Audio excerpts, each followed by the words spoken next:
64-3671-1891. Atenção para o toque de 5 segundos. 5, 4, 3, 2, 1. Informação. Os fatos que viraram notícia.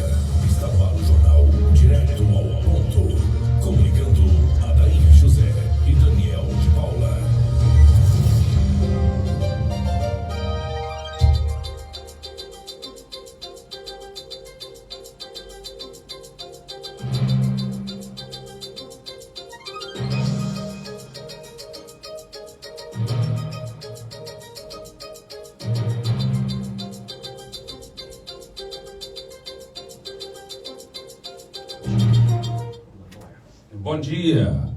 Bom dia, meu nome é Adair José, apresentando aqui o Jornal Direto ao Ponto, hoje, quarta-feira, 4 de novembro, 7 horas e 5 minutos. Bom dia, Daniel de Paula, nosso apresentador. Bom dia, Adair, bom dia, amigos do Adair José Rádio TV. Vamos aí passar juntos essa manhã.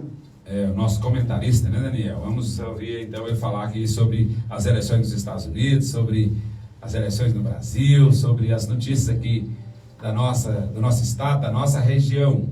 Comentarista comentando aqui, o melhor comentarista do Brasil. Seja muito bem-vindo, você que está nos ouvindo, nos assistindo aí pela Adair José Rádio TV. Também aqui com o nosso diretor, o pastor Jonathan. Todos sejam muito bem-vindos. Bolsonaro vê a eleição nos Estados Unidos da América como laboratório para 2022. É isso aí, o presidente Jair Bolsonaro afirmou ontem haver uma ingerência de outras potências na eleição dos Estados Unidos por interesses globais e lançou dúvidas sobre possíveis interferências no processo eleitoral de 2022 no Brasil, quando ele pretende tentar um segundo mandato.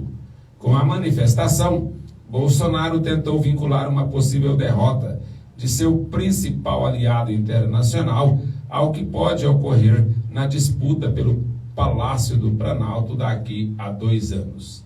Disse Jair Messias Bolsonaro: é inegável que as eleições norte-americanas despertam interesses globais, em especial por influir na geopolítica e na projeção de poderes mundiais, escreveu Bolsonaro no Twitter. Até por isso, no campo das informações, há sempre uma forte suspeita da ingerência de outras potências no resultado final das urnas. No Brasil, em especial pelo seu potencial agropecuário, poderemos sofrer uma decisiva interferência externa na busca, desde já, de uma política interna simpática a essas potências, visando as eleições de 2022. Bolsonaro acompanha o desempenho do presidente dos Estados Unidos, Donald Trump, no confronto com o democrata Joe Biden, como um laboratório para 2022. Uma eventual derrota do líder americano representa um forte revés para a ala ideológica do governo Bolsonaro e põe em xeque sua agenda para o meio ambiente, além da política externa. O presidente não fez nenhuma referência quando falou em ingerência de outras potências nas eleições de 2016. Houve acusações de que o governo russo interferiu para ajudar Trump. Ele afirmou também no post que vê a América Latina caminhando para a esquerda. Não se trata apenas do Brasil. Devemos nos inteirar cada vez mais do porquê e por ação de quem a América do Sul está caminhando para a esquerda. Embora as pesquisas indiquem vantagem de Biden, Bolsonaro disse acreditar na reeleição de Trump. Estou confiante com a reeleição do Donald Trump, porque será boa para as relações comerciais e diplomáticas com o Brasil, afirmou ele à CNN Brasil. Essa eleição americana, ela fica bem claro, né? Apesar que a política ela é uma coisa muito dinâmica, essa polaridade que nós temos. Nós temos os partidos democrata, que é a esquerda, que é o Biden, que é essa visão que eles têm apresentado ao mundo, e a direita, ou os republicanos, que é o Trump. E outros partidos menores, não é que eles são insignificantes, mas é que eles têm uma agenda muito pequena, assim, não representa a opinião da nação americana. E aqui no Brasil a gente tem também essa polaridade, né? Direita e esquerda. Só que os partidos aqui, eles não têm uma fidelidade no seu plano de governo, nas suas ideias. Eles vão se moldando aos seus interesses. Então, um partido não tem, assim, uma ideia, um pensamento global, de unidade do grupo que ele representa. E aí o cidadão brasileiro acaba escolhendo a pessoa. E a pessoa tem por detrás todos aqueles conceitos que a gente tem percebido aqui, né? O mais importante é que o Bolsonaro está dizendo, em outras palavras, o seguinte: a eleição americana, ela tem realmente uma influência global, e o mais difícil para o Brasil é essa imprensa, é a mídia, que está querendo pautar a agenda do presidente. Então, tudo que o presidente vai fazer, entendeu, vira uma segunda maneira de ser analisada.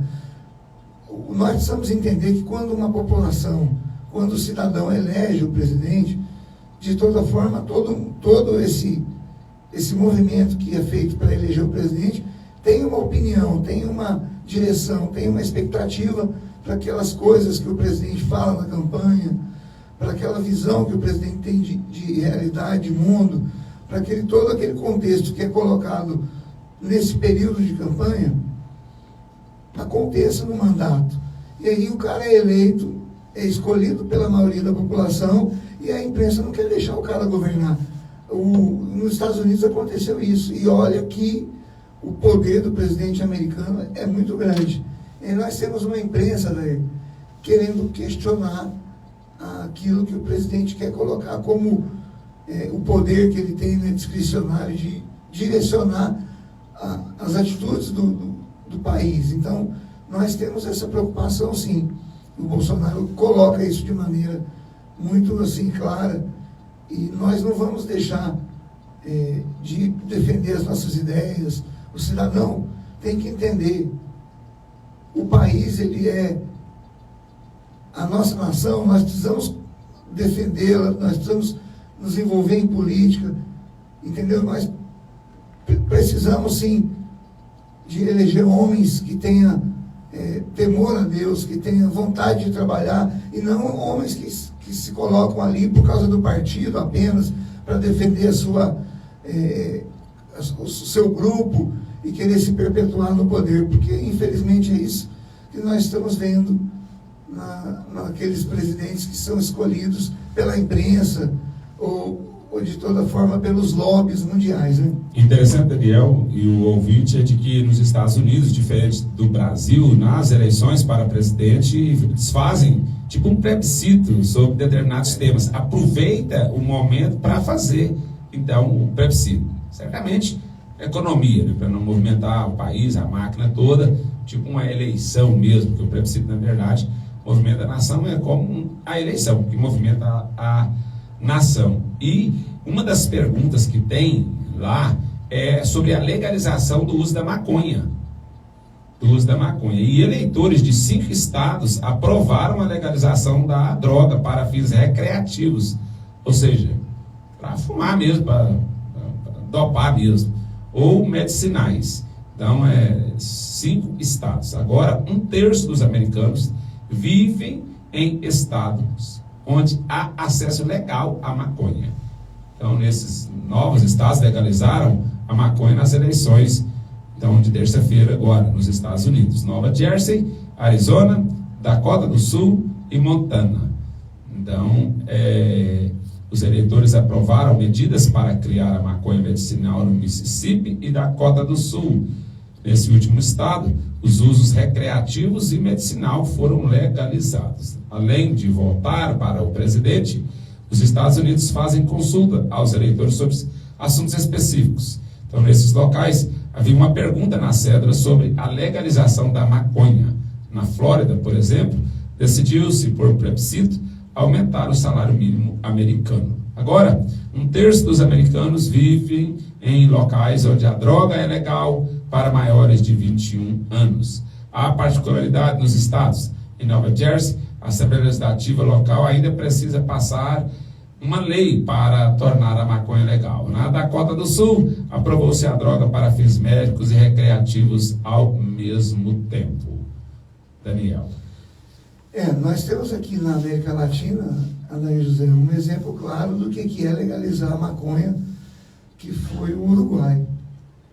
Ou seja, explosão no consumo, aumento de 35% nos homicídios, na violência.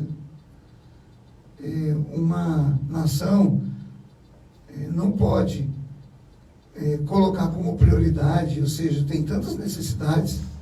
Nós temos aí dificuldades na saúde, na educação, nós temos aí problemas de emprego, de qualificação da mão de obra, falta de indústrias, uma série de demandas, e aí nós vamos aí, porque isso dá voto e porque de toda forma o cara fica bem na foto, vai colocar na frente de tantas necessidades que uma nação tem a legalização da maconha. Olha, você que está nos acompanhando, o Uruguai fez isso, legalizou a maconha. Explodiu o consumo, aumentou em 35% a violência, os homicídios. Eu não vejo com bons olhos legalizar nenhum tipo de droga. Mas aí se não legaliza o crime, não, o crime tem que ser combatido. O crime tem que ser enfrentado. Agora eu vou colocar os jovens, o futuro da nação livre para poder consumir. Olha que engraçado, se vende, eles abrem lojas específicas para vender isso. Peraí, eu acho realmente isso os políticos precisam colocar na ordem de prioridade aquilo que é mais importante para a nação. Daniel, dá um último momento dessa fase de notícia, por importante que nós estamos dando uma atenção de um espaço grande, nessa quarta-feira, seguinte às eleições presidenciais ali dos Estados Unidos, e amanheceu então sem um vencedor ainda definido. O democrata Joe Biden conseguiu vitórias cruciais como no Arizona e viu uma chance grande de vencer na Geórgia. O republicano Donald Trump, porém, tem a seu favor as conquistas na Flórida, no Texas e em Ohio.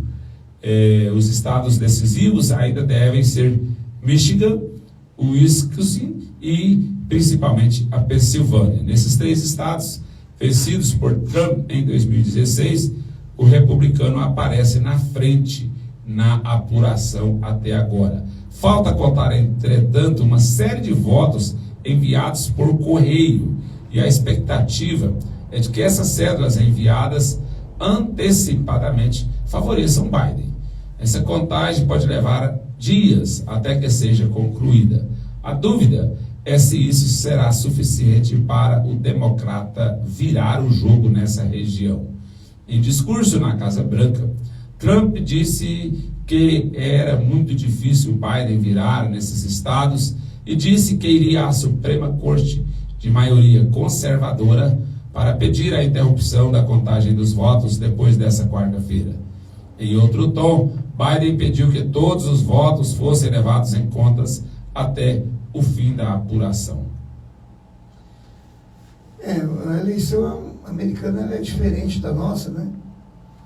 Você vê o que a gente está identificando é essa necessidade, né, de fazer essa contagem por causa da pandemia. Então a pandemia foi o principal adversário de Trump no dia a dia, né?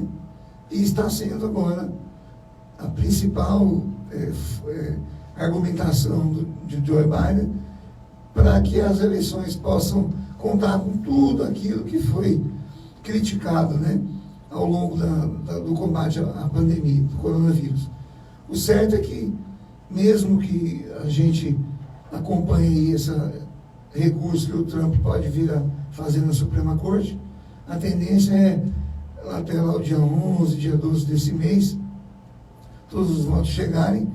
E o que eu achei interessante, eu acompanhei nessa madrugada a conferência, né, vários sites, e a Jovem Pan, o Terça Livre, ou a CNN, várias empresas acompanharam na madrugada aí a contagem, e existe um calibrador que eles costumam fazer, que é o que calculou aí as eleições de 2016, onde Trump ganhou as eleições para presidente, que os calibradores, que são dois, né, um diz que Biden ganhou e o outro diz que Trump ganhou. Então, nós ainda não temos como definir assim. A própria imprensa, nenhum dos dois candidatos também fez aquele discurso da vitória. Então, nós temos que aguardar realmente, mas talvez essa semana ainda, para entender o que aconteceu. O que ficou claro é que realmente há uma polarização, porque a esquerda, ela quer impor sua agenda. Então, ela não aceita a visão americana, né, do que o Trump fez nos seus 4 anos de governo. O que ficou claro é que os Estados Unidos, sim, a economia cresceu, foi bom, os empresários e todo um contexto favorecia Trump. Aí veio a pandemia, que estava ali que de certa a reeleição de Trump. E com a pandemia, a esquerda se inflamou e veio trazendo os erros, né, como fizeram lá com o Trump, o que fizeram aqui com o Bolsonaro, colocaram a culpa de tantos mil pessoas que vieram a falecer por causa do Trump. Então nós estamos aí, sim, diante de um período de pelo menos mais uma semana, para que o sistema eleitoral, lá não tem TSE, lá não tem Tribunal Superior Eleitoral, né? Mas a Justiça vai fazer essa conferência e acredito que mais uma semana no máximo nós vamos saber quem é que é o novo presidente dos Estados Unidos. Muito bem, nós agradecemos a sua audiência. Se você quiser participar, o telefone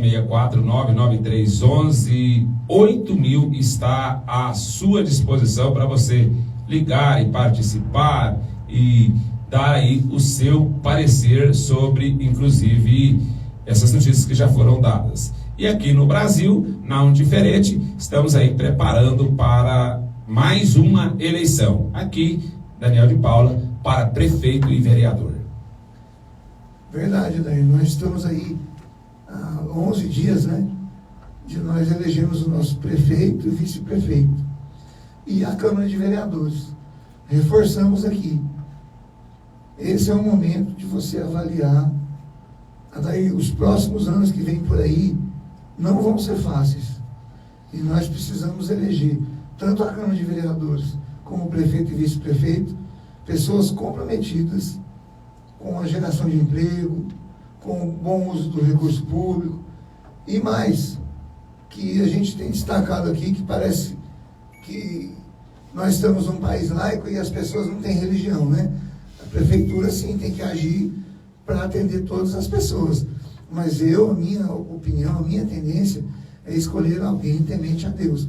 Porque eu noto que essa pessoa, o caráter e os valores estão mais de acordo com as necessidades que nós temos para a comunidade aqui. Muito bem, Daniel, e falando em Brasil, foi aqui dado então aqui a balança comercial, e teve um superávit de 5,5 bilhões em outubro. Então o Brasil teve superávit comercial. Explica aí para nós, Daniel, o que é superávit comercial, o que é essa balança comercial? O Banco Central tem esse controle de tudo que o Brasil exporta, ou seja, manda do Brasil para os outros países, e de tudo que o Brasil importa, que o Brasil compra dos outros países e internaliza aqui. Então nós estamos vendo isso aí, Adair, por causa do commodity, né, da soja. Mais do que dobrou, Daniel, em relação ao mês passado, ao mesmo mês do ano passado, melhor dizendo, quando foi de 2,5 bilhões de dólares. Agora veja bem, Daniel, como se explica, meio a uma pandemia mundial, meio a uma situação de crise internacional, o Brasil, ele, nesse mês de outubro, vou repetir, no ano passado, 2,5 bilhões de dólares. Foi o que nós vendemos mais do que compramos. E agora nós ficamos em 5,8 bilhões de dólares. Ou seja, mais do que o dobro. E ainda não alcançou o que eles estavam pensando que ia alcançar. Ficou abaixo do que eles pensam que ia alcançar. Então, o dado, mais uma vez, foi obtido em meio ao tombo nas importações, dando prosseguimento a uma tônica vista há meses, diante da fraqueza econômica com a pandemia de coronavírus, do patamar mais alto do dólar também, na frente ao real. Mesmo assim, nós tivemos esses números. Isso prova a guerra de narrativa no mundo aí para falar da Amazônia, né? Ou seja, quando você desvaloriza um país, quando você entra questionando, vamos dizer assim, os métodos, o uso do solo, o uso do meio ambiente, aí você derruba o preço dos produtos daquele país. Então o Brasil, além de ser um grande produtor agrícola, não só na soja, como eu falei, mas também no gado, né, na carne bovina, no frango, nos peixes, nós somos um grande produtor de peixes aí. E aí, nossas despesas aqui, a grande parte são em reais, e aí quando a gente tem a nossa produção, a gente exporta em dólar. Então isso também, o valor do dólar, mais de R$5, ajuda a nossa balança comercial a ter o superávit, ou seja, nós exportarmos mais e importarmos menos. Esse recurso, ele fica aqui no Brasil, e ele é aplicado, reinvestido, e nos dá, assim, essa condição aí diferenciada.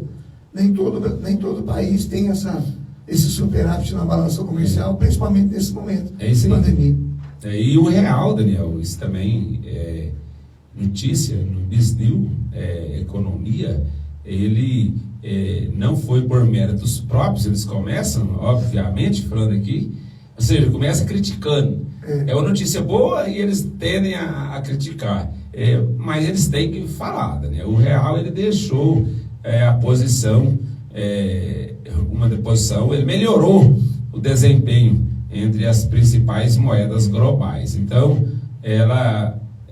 a lanterna, o real estava numa posição de lanterna, e agora ela pertence à lira turca, que enfrenta uma forte desvalorização desde o fim de outubro.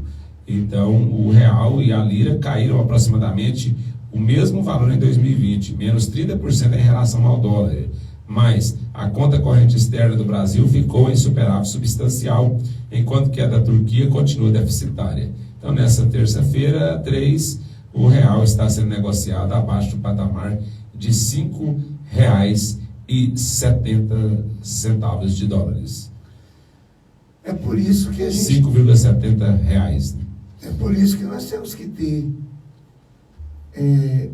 essas amarras que o ministro da Economia tem dito, como não furar o teto, ou seja, o país não gastar mais do que arrecada, de maneira que você aplica o recurso de maneira incorreta, a corrupção.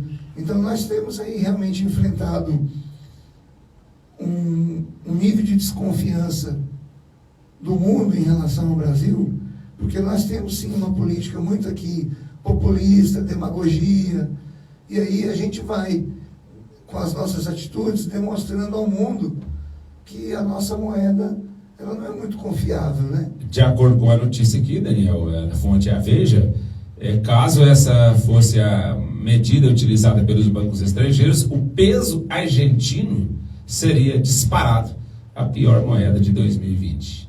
Nossa vizinha e os nossos amigos, né, irmãos aqui, vizinhos, estão então passando por essa situação, segundo aqui a notícia. A verdade é que o dólar, né, acaba sendo uma moeda global em função dos Estados Unidos ser a maior economia do mundo. Você vê o que acontece? O país, pela sua grandeza, por todo aquele movimento que ele faz, por ser líder em tecnologia, líder militar, né, em armamentos, uma série, líder na questão das bolsas, aí a moeda dele acaba sendo, assim como nós vivemos num mundo totalmente assim, inseguro, as pessoas são extremamente desconfiadas, principalmente quem tem muito. André José, nós não estamos aí falando assim, dessa questão da moeda para uma pessoa comum que ganha um salário mínimo. Essa pessoa tem pouca coisa a fazer, ela não tem nem como se defender. Nós estamos falando nesse nível aí de pessoas que têm milhões e milhões, que investem na bolsa, que têm muitos recursos, e aí ele acaba fazendo o quê?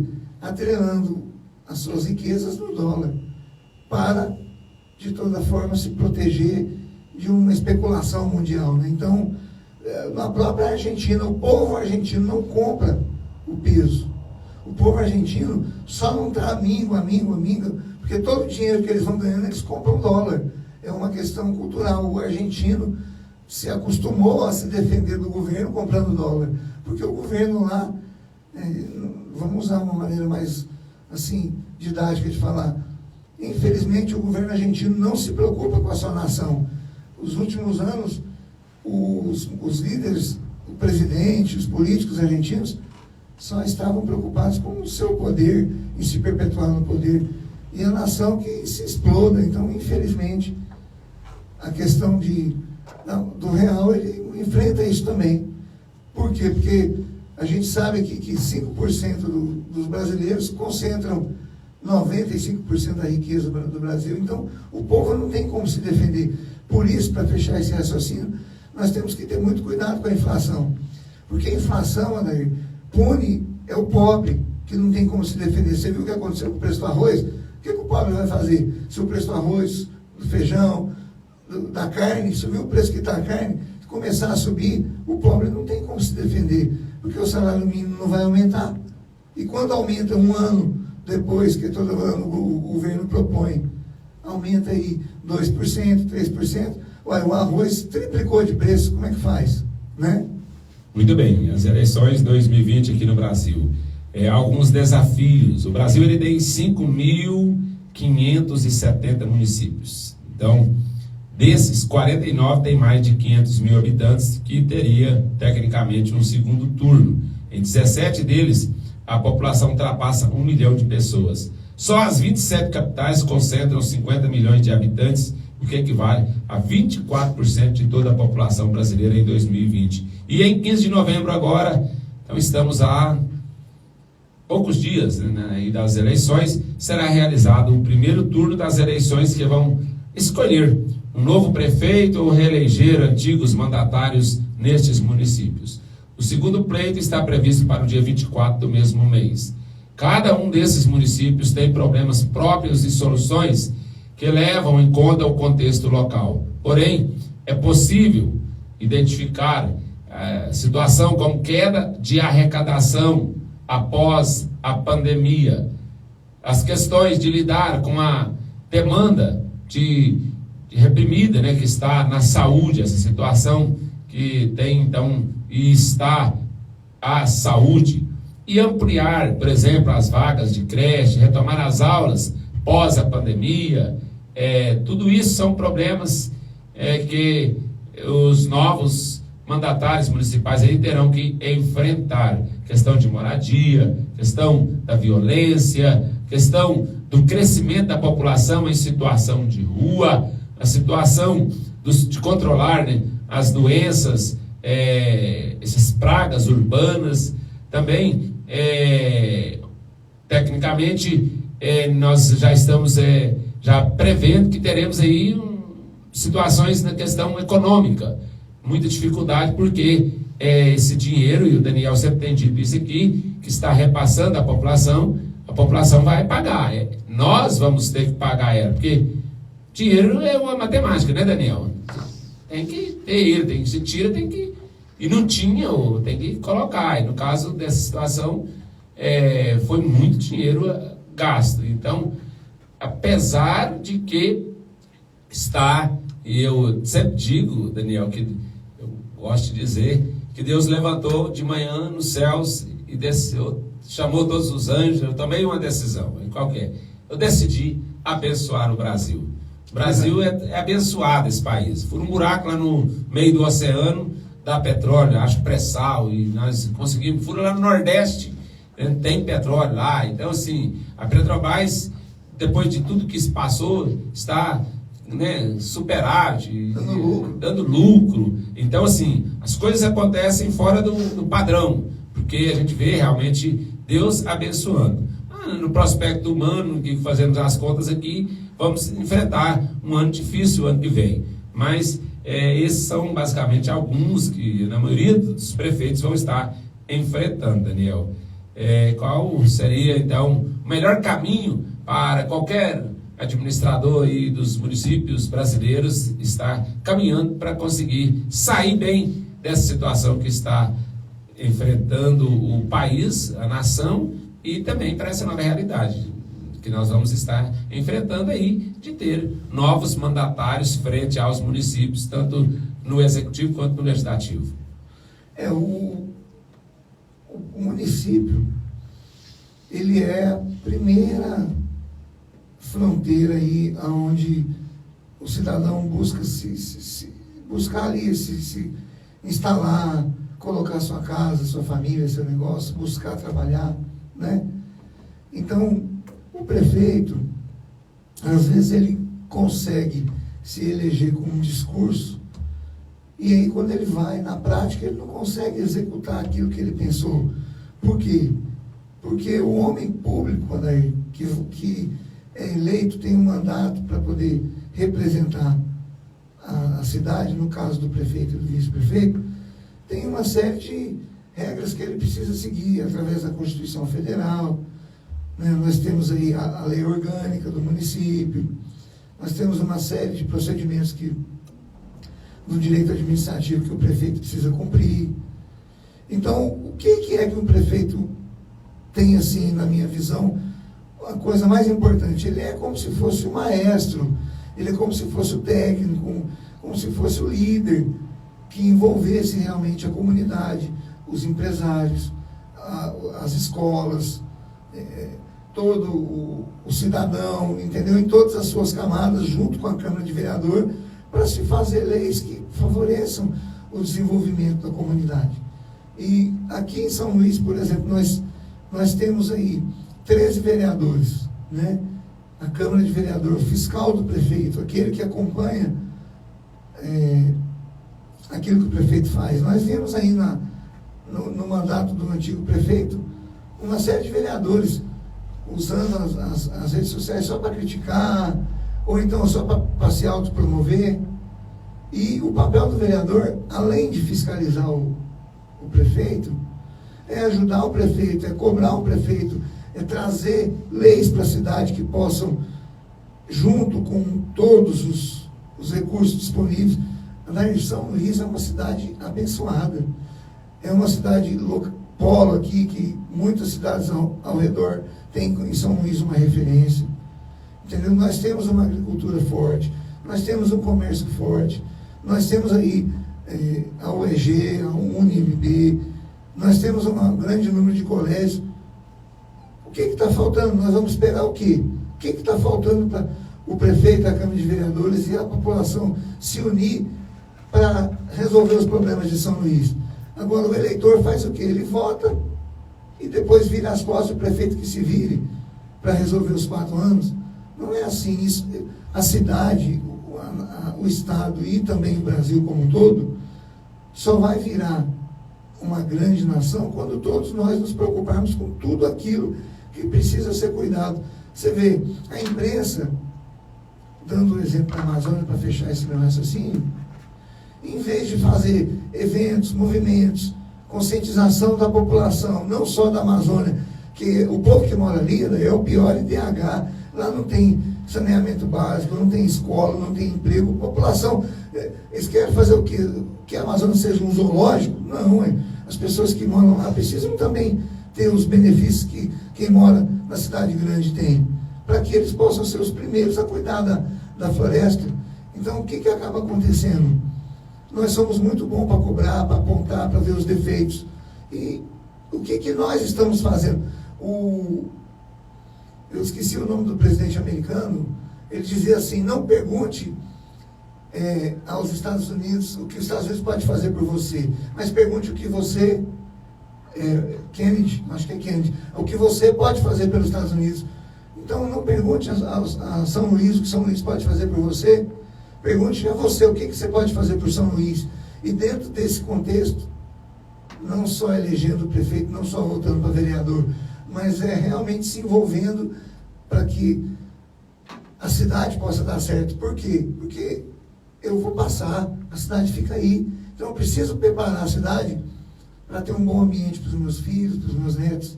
Porque se eu pensar só em mim, os meus filhos vão fazer o quê? Vão viver. Eu vou colocar o quê? Um portão elétrico, uma cerca elétrica e grade na minha casa. Eu fico, às vezes, preso dentro da minha própria casa.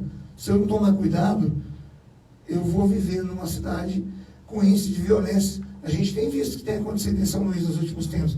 De uma cidade mais segura, nunca teve acontecido homicídio, nos tempos para cá. E a cidade vai só ler a notícia no jornal, nós não vamos fazer nada para mudar essa realidade.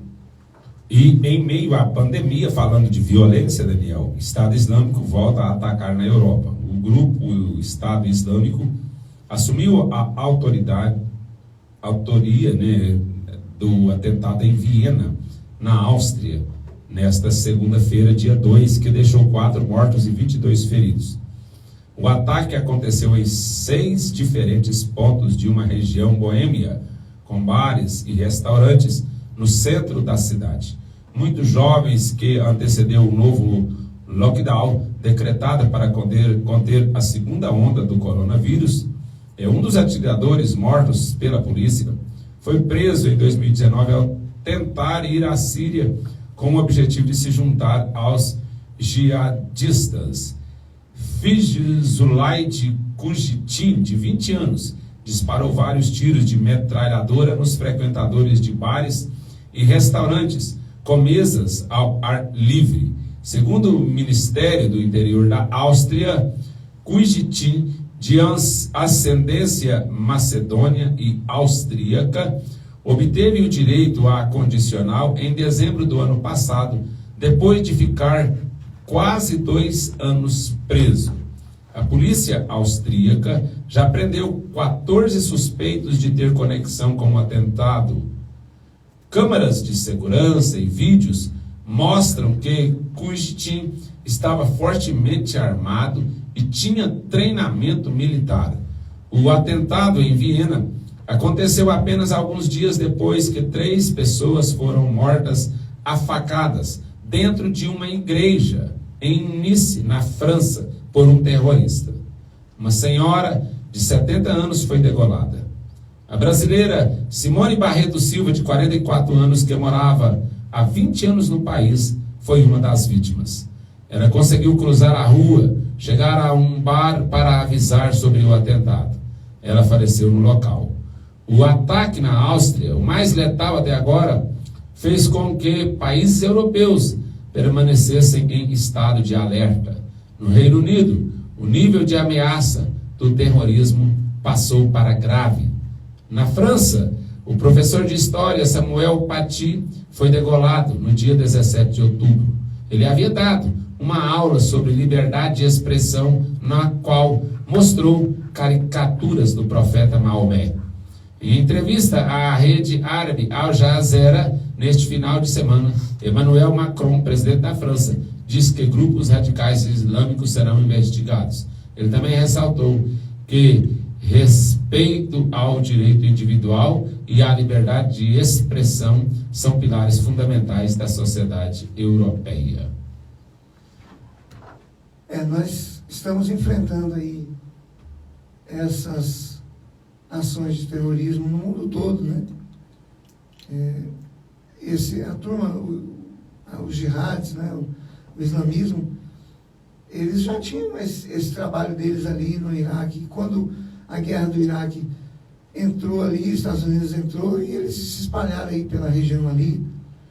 A minha, da Síria, né? Eles ficam...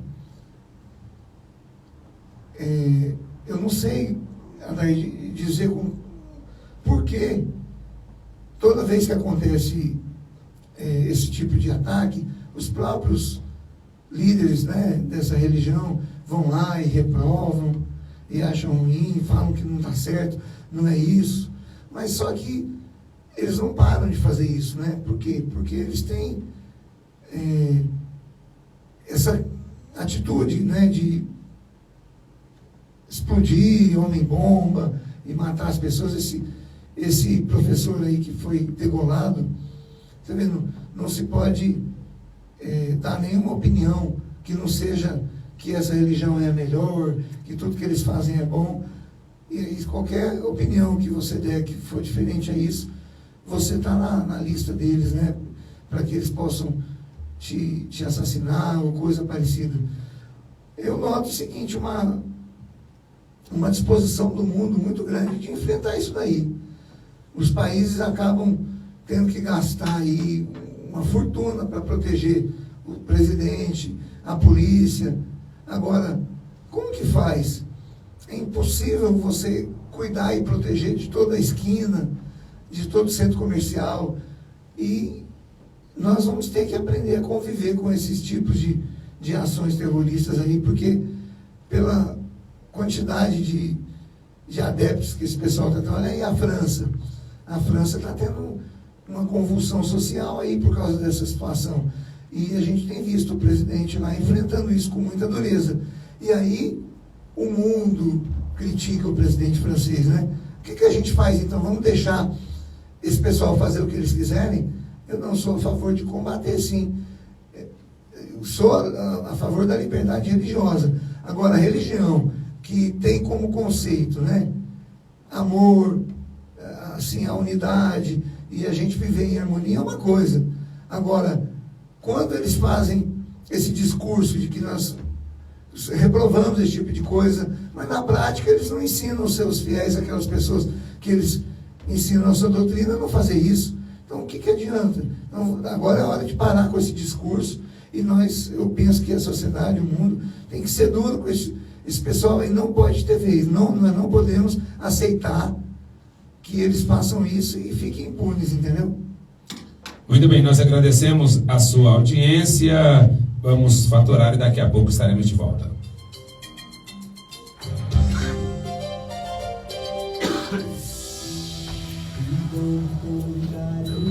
O povo morre de medo de falar de Maomé, do Islã, aonde for. Você sabia que aqui em São Luís tem os adeptos do Islã? A melhor assistência livre tem pra você. Esse povo ele vai chegando, vai daqui um pouco, olha a França. O Instagram tá ligado, eu tô querendo falar aqui, sai do Instagram. Momentos especiais precisam de uma boa companhia. E para esses momentos, que tal um café? A bebida mais consumida do mundo?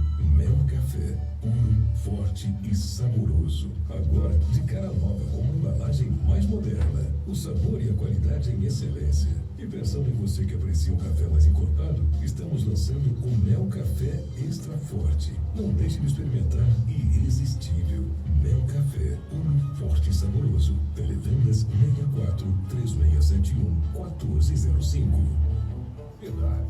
O planeta e sua saúde agradecem. Pedalar é antidepressivo. Entre outros benefícios, pedalar fortalece a musculatura e afasta as infecções. Faz bem para o coração, melhora a sexualidade. É um transporte econômico, reduz a gordura e proporciona uma grande sensação de liberdade. O ciclista não briga, não é estressado no trânsito. Pedalar aumenta o tempo de vida e restaura a autoestima, fazendo muito bem para o uso. Comece a pedalar. Os resultados físicos e emocionais são imediatos e visíveis. Quer esta sensação de liberdade sadia? Procure o Renato em São Luís de Montes Belos, a Rua São Domingos, na Duas Rodas, e compre sua bike com os acessórios. Temos oficina para suas revisões periódicas. Adair José Renato, o rei das portas mora em São Luís e trabalha em toda a região. Podendo ser encontrado pelos telefones 64 99922 2180 e 984570300. Entre outros serviços, faça instalação de portas e janelas, vai e vem, colocação de batentes e ilustração. Fazemos manutenção, 16 anos de experiência. Entrega no prazo, preço compatível com o mercado. Negociamos as condições de pagamento. Vale Conselho Alcides, o rei das portas. Pesque Pague do Fedego tem um ambiente extremamente agradável, onde você e sua família poderão confraternizar e desfrutarem de uma boa pescaria, com várias porções e pratos, onde o ponto alto é o peixe. O Arlen e Família convida você e sua família para conhecerem o local e fazer uma refeição conosco. Faça seu pedido antecipadamente pelo telefone 64 996 23 95 66 ou 999 73 95 65. Fazenda Bela Vista, em São Luís dos Montes. Saia do estresse da cidade e vem com sua família para o Pesque Pague do Fedego. Sorveteria Sorverão, atacado e varejo. Preço por picolé, R$1 no atacado. Temos picolé, laranjinha, sorvetes, pé de moleque, moreninha, vende no varejo e no atacado. Os proprietários Silvane Família, com mais de 20 anos de experiência, oferecem qualidade e menor preço da região. Sorveteria Sorverão, a melhor sorveteria da região. Telefones 64 99279 0023 e 64 99641 5110, em São Luís de Montes Belos, Goiás. Aqui, a notícia não para. Jornal Direto ao Ponto, com Aldair José e Daniel de Paula.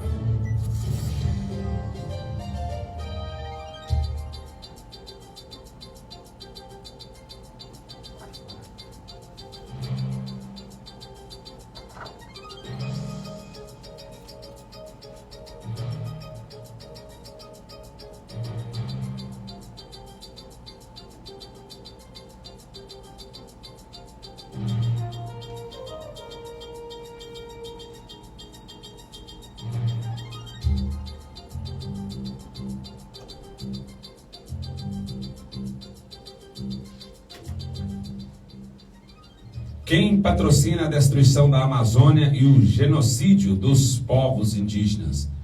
Instituições financeiras norte-americanas investiram mais de 18 bilhões em empresas ligadas à violação de direitos indígenas na Amazônia. As conexões de instituições financeiras internacionais com empresas locais associadas a conflitos em territórios indígenas e violações dos direitos dos povos originários na Amazônia são apontados no relatório inédito Cumplicidade na Destruição, publicado no dia 27 de outubro pela Articulação dos Povos Indígenas do Brasil, a PIB, e a ONG Amazon Watch. Trata-se de uma complexa rede de financiamento internacional diretamente ligada a empresas implicadas em violações de direitos indígenas e conflitos em seus territórios no Brasil. Só o fundo de investimentos BlackRock, gigante global da especulação financeira com ramificações na América Latina e no Brasil, investiu 8,2 bilhões em ações e títulos de 9 empresas que têm como negócio a destruição da floresta, a promoção de conflitos agrários e o genocídio. Outras 5 instituições financeiras norte-americanas são apontadas como financiadoras da destruição: Citigroup, JP Morgan Chase, Vanguard, Bank of America e Dimension Fund Advisors. Em bloco, eles investiram mais de 18 bilhões desde 2017 até agora em empresas locais cuja atividade estão ligadas a invasões, desmatamento e violações de direitos indígenas no Amazonas.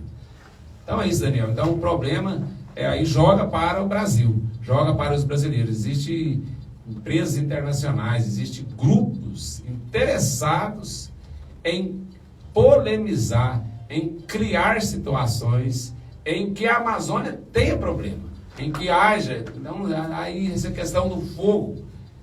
Como que pega tanto fogo? Assim, no Brasil eu tive a oportunidade de ir no Mato Grosso, de um lado e do outro, Daniel, da rodovia tem lugar que tá tudo, pegou fogo em tudo.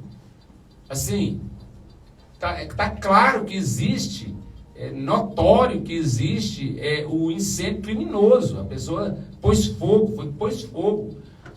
Não tem jeito de pegar fogo, tudo no mesmo momento, tudo na mesma época. Está certo, é um calor, tem um monte de justificativo que vai colocar, mas é criminoso. Quem vai ter interesse em pôr fogo na Amazônia, pôr fogo no Cerrado brasileiro? O brasileiro? A verdade é que a imprensa, em vez de fazer o seu trabalho investigativo, em vez de entender o que acontece, fica querendo colocar a culpa no Bolsonaro, que só tem apenas 2 anos, ou no ministro Salles, né? Em vez de analisar. Olha aí o que o senhor está dizendo. Ó. As empresas investiram 18 bilhões desde 2017. 3 setores estratégicos, continuando a notícia aqui, Daniel, para a economia brasileira: mineração, agronegócio e energia, geraram conflitos com povos indígenas da Amazônia nos últimos anos. Então foram mapeados casos envolvendo as mineradoras Vale, Anglo América e Belo Sum, as empresas do agronegócio Cargill, JBS, Cosan, Raizen e as companhias de energias Energisa Mato Grosso, Equatorial Energia Maranhão e Eletronorte, abrangendo os estados do Pará, Maranhão, Mato Grosso, Amazônia e Roraima. Então é isso. Então não vamos também deixar de dizer que não tem situações com interesses do próprio brasileiro também. Mas o que acontece? São situações particulares, são situações que as pessoas estão, que acontece, deturpando isso e criando um caos. Né? E qual que é o melhor meio de criar um caos e mais barato, e mais ofensivo, e que chama a atenção do mundo, e que vai custar, de repente, um fósforo por fogo. Então, assim, é uma situação muito complicada, emblemática mesmo, e que, não sei, que vai virar isso. Precisamos de tomar cuidado. E as pessoas, o que vai acontecer? Igual nos Estados Unidos, né, o concorrente ali do Trump, por várias vezes ele disse: onde eu vou reunir o mundo para discutir se o Brasil não cuidar da Amazônia. Então, o que ele está querendo dizer? Está querendo dizer criar ali, de repente, uma zona neutra e que provavelmente os Estados Unidos, né, no governo dele, iria estar, então, à frente. Então, existem situações já de dizer até da questão patrimônio da humanidade, da Amazônia, por conta do oxigênio e várias situações fora disso, mas sempre com interesse, pano de fundo, interesse mais financeiro.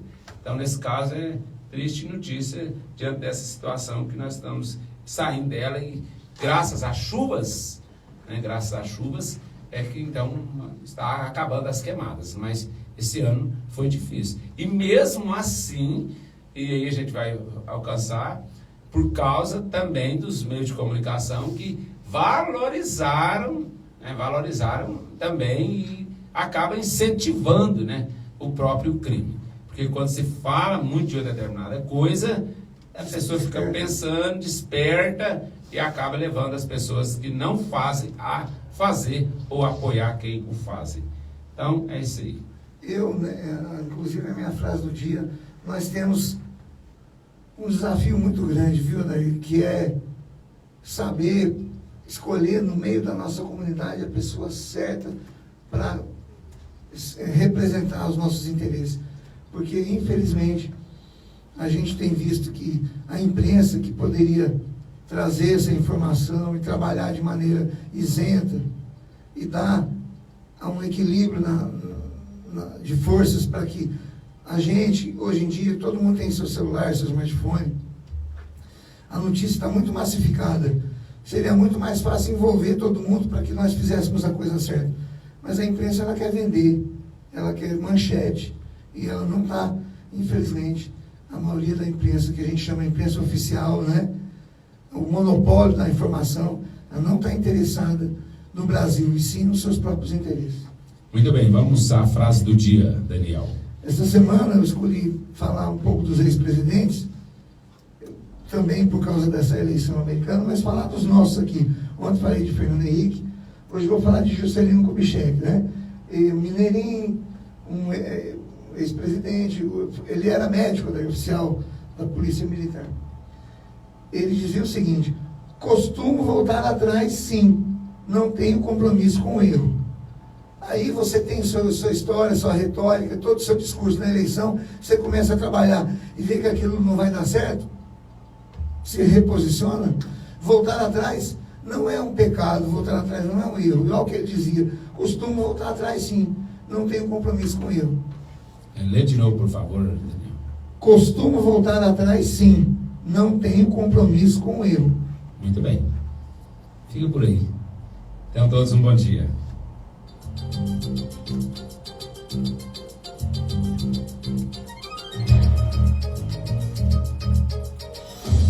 Você acaba de ouvir o Jornal Direto ao Ponto, levando até você a notícia em primeira mão. Bom dia, obrigado pela audiência.